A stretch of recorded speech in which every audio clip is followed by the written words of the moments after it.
Many in Hollywood are given choreography and trained to be the ultimate martial artist for their films. But one that needs no such choreography is Cynthia Rothrock. Cynthia Rothrock was born on March 8, 1957 in Wilmington, Delaware, and grew up in Scranton, Pennsylvania.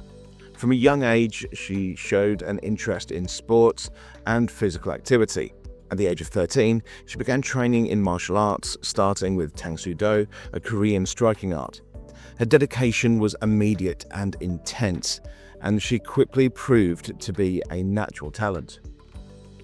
By her late teens, Rothrock was already competing in tournaments. Unlike many women of her era, she often competed directly against men in forms and weapons divisions. Her speed, flexibility, and precision in techniques made her stand out. Over the course of her competitive career, she won more than 150 tournaments and became a multi-time world champion in forms and weapons. She eventually earned black belts in several styles, including Tang Soo Do, Taekwondo, Eagle Claw, Northern Shaolin, and Pai Lum Tao. Her dominance in martial arts competitions caught the attention of promoters and film producers. In 1981, she was featured on the cover of Karate Illustrated magazine, marking the first time a woman ever appeared on its cover.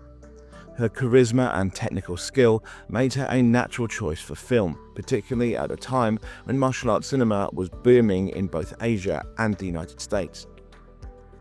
Rothrock's first major break came not in Hollywood but in Hong Kong.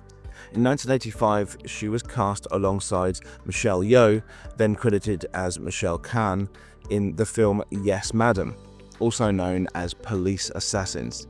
The movie was a hit and helped launch a subgenre of Hong Kong action films that became known as girls with guns movies. Rothrock's martial arts abilities fit seamlessly into the high-intensity, stunt-driven Hong Kong film industry, and she quickly earned a reputation as one of the few Western performers who could hold her own in that environment. She went on to star in a string of successful Hong Kong films during the mid-1980s, including Righting Wrongs with Yuen Bao and Magic Crystal with Andy Lau. Her ability to perform demanding fight choreography, often without stunt doubles, won respect from audiences and industry insiders alike. Jackie Chan's longtime choreographers, the Jackie Chan stunt team, worked with her on several projects, further cementing her credibility in Asian cinema. By the late 1980s, Cynthia Rothrock returned to the United States and transitioned into Hollywood and independent action films. She headlined China O'Brien in 1990, along with its sequel, China O'Brien 2. These films, produced by Golden Harvest, showcased her as a small-town sheriff who uses martial arts to clean up corruption. While lower budget compared to Hong Kong productions, the China O'Brien films became cult classics and expanded her international fan base. Throughout the 1990s, Rothrock continued to star in action films such as Martial Law, Rage and Honor, Lady Dragon, and Guardian Angel. She became one of the very few women to lead martial arts and action movies during that era, often carrying films that centered entirely on her combat skills, while mainstream Hollywood at the time rarely gave women top billing in action films. Rothrock carved out a successful career in independent cinema, proving there was a market for female martial arts stars.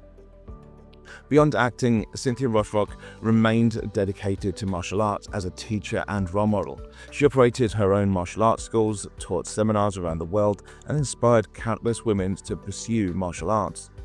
She has been inducted into multiple martial arts Hall of Fames, including the Black Belt Magazine Hall of Fame, which named her Female Competitor of the Year in 1981 and Woman of the Year in 1989. Her influence also extended into popular culture in unexpected ways. The creators of the game franchise Mortal Kombat have actually acknowledged that her image and fighting style inspired the character of Sonya Blade, one of the original characters introduced in 1992. This connection has cemented her legacy not just in film and martial arts, but also in gaming culture. In more recent years, Rothrock has continued to appear in films, documentaries, and martial arts projects. She was featured in Martial Arts Kid in 2015, a family-orientated martial arts film, and she has remained active on the seminar circuit. She teaches martial arts techniques and shares her experiences from decades in the industry. Cynthia Rothrock's career is remarkable not just for her achievements in competition and film, but for the barriers she broke.